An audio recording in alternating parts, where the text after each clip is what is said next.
YouTube की दुनिया के दोस्तों, सलामती हो आप पर।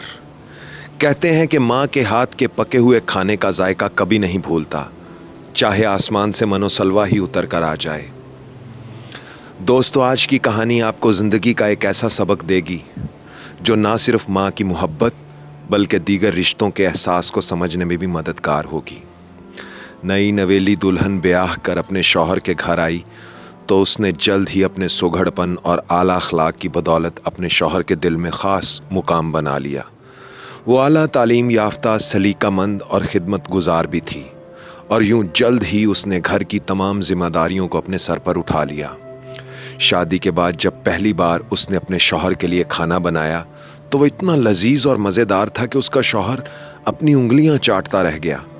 मगर उसके एक फ़िक्रे ने जैसे लड़की का दिल ही तोड़ दिया।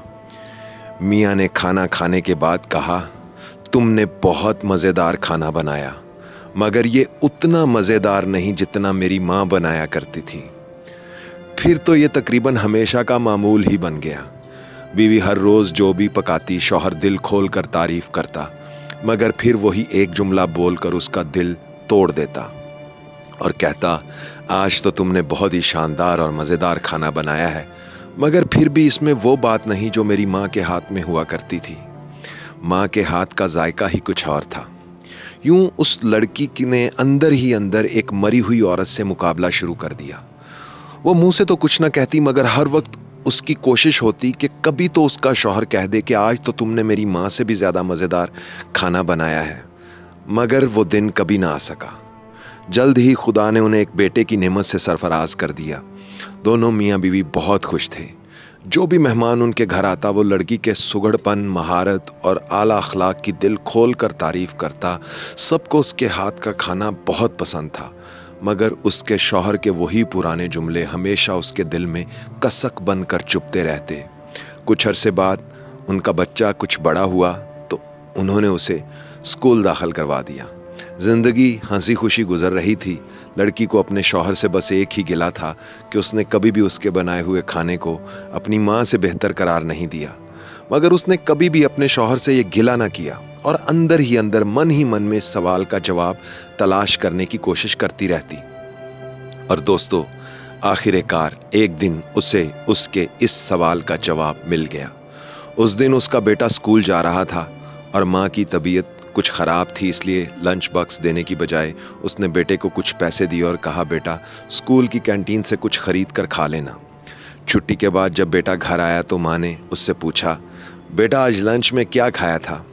तो बेटा बोला, माँ मैं कैंटीन से बर्गर लेने जा रहा था, मगर जब मेरे दोस्त ने देखा कि मैं आज घर से खाना नहीं लाया हूँ तो उसने मुझे कहा कि आज मैं उसके साथ ही लंच करूँ, तो मैंने उसके मजबूर करने पर उसके घर से आया हुआ खाना खा लिया।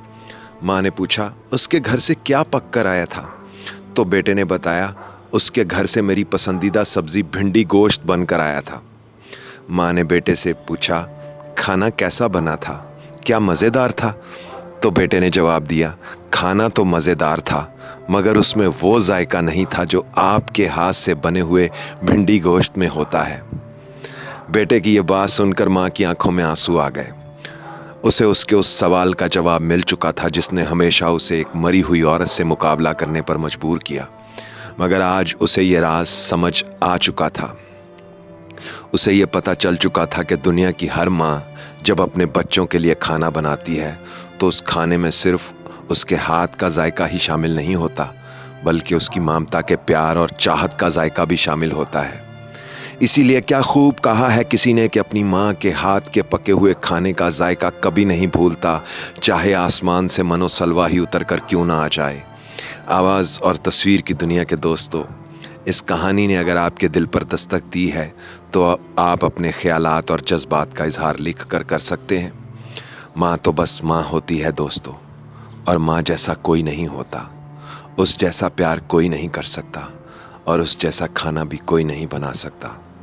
दोस्तों, अपना ख्याल तो सब रखते हैं, आप अपनी माँ का अपने से भी ज़्यादा ख्याल रखा करें, क्योंकि बच्चे के लिए माँ सिर्फ माँ ही नहीं, खुदा का एक रूप भी होती है। अल्लाह हो आप सबका हामी व नासिर। अल्लाह हाफिज़।